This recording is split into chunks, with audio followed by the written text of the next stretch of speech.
Welcome to cooking with Muneeza. आज मैं आपसे शेयर करूंगी चिकन वाइट कढ़ाई या चिकन मलाई कढ़ाई या चिकन क्रीमी कढ़ाई की रेसिपी, जो आप खाते हैं मुख्तलिफ रेस्टोरेंट में, हाईवे पे जाके और मुख्तलिफ ढाबों पे जाके खाते हैं और उसकी बहुत ही महंगे दामों खाते हैं। तो आप इसको घर में भी बना सकते हैं। बहुत ही ईजीली बन जाने वाली एक रेसिपी है। बहुत ही कम इंग्रेडिएंट्स होते हैं लेकिन इसका जायका बेहतरीन होता है। तो इस वीडियो को आप ज़रूर देखिएगा, आखिर तक वॉच कीजिएगा ताकि आपकी क्रीमी कढ़ाई भी बिल्कुल इसी टेक्सचर की बने। रेसिपी पर जाने से पहले अगर आपने मेरे चैनल को सब्सक्राइब नहीं किया है तो जल्दी से इसको सब्सक्राइब कर दीजिए। साथ ही एक बेल आइकन का बटन है, must click on this bell icon button to get the notification of all my new videos and it's completely free. तो अब चलते हैं हम अपनी रेसिपी की तरफ। सबसे पहले मैंने एक पैन लिया है। पैन के अंदर तकरीबन 6 to 8 टेबल स्पून में ऑयल डाल रही हूँ। फ्लेम हमें अपनी मीडियम रखनी है। एक लार्ज साइज की मैंने प्याज ली है, इसको ऑमलेट स्टाइल से चॉप कर लिया है। ये जो प्याज मैं यहाँ पर डाल रही हूँ ये ग्रेवी के लिए डाल रही हूँ। आप चाहें तो इसको स्किप कर सकते हैं, लेकिन इससे अच्छा जायका आता है और ग्रेवी भी ज़्यादा बन जाती है।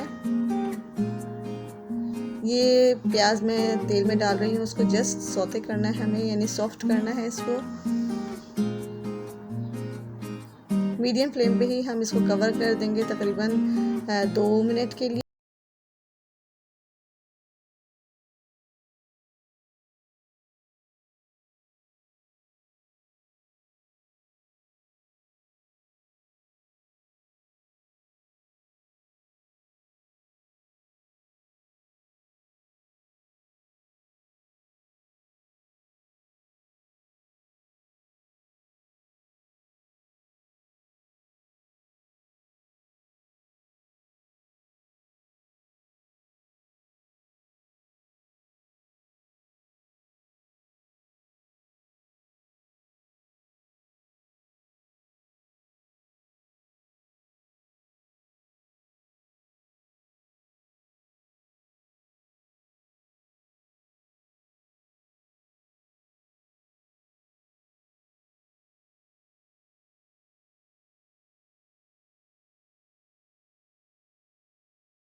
मिर्चें आप अपने टेस्ट के अकॉर्डिंग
थोड़ी सी मैंने इसमें अदरक डाल दी है जूलियन कट की हुई, और इसको सिर्फ 1 से 2 मिनट के लिए हम इसको कवर करेंगे। ये देखिए हमारी वाइट क्रीमी कढ़ाई बिल्कुल रेडी है। बहुत ही इसके जो है खुशबू बहुत ही ज़बरदस्त पूरे किचन में फैली हुई है और इसके कलर्स बहुत ही खूबसूरत हैं।